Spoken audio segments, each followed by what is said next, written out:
Good day everyone! It's another episode at magluluto tayo ng cravingly delicious, crispy-licious chicharon bulaklak. Ay nako, paborito to ng karamihan. Kaya lang, ang problema, hindi lahat nakakakain kasi napaka-fatty at saka mataas ang kolesterol.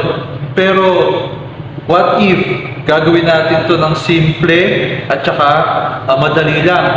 Hindi na natin kailangan pakuluan sa pressure cooker, hindi na natin siya kailangan pakuluan ng matagal, air dry, at higit sa lahat, hindi na natin siya i-deep fry. So gawin natin siya greaseless chicharon bulaklak.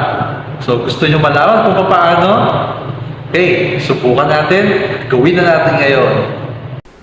So, ito ang ating The Amazing Electric Skillet. Ito ang pinaka-the best na gamitin para sa pagluluto ng ating chicharon bulaklak. So, ayan, naka-preheated na yung ating electric skillet. Pwede na nating ilagay yung ating chicharon bulaklak.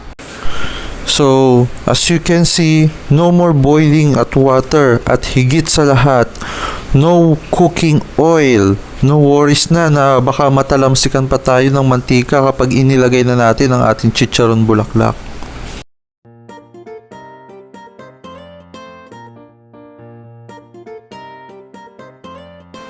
So tignan ninyo yung dami ng mantika na inilabas ng chicharon bulaklak.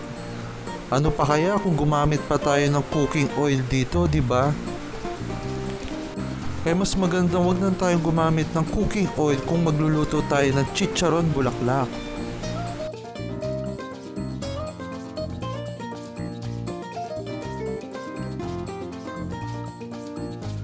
Imagine how much oil yung napupunta sa ating katawan pagkatapos i-deep fry pa natin sa cooking oil. Nako, ang daming oil niyan.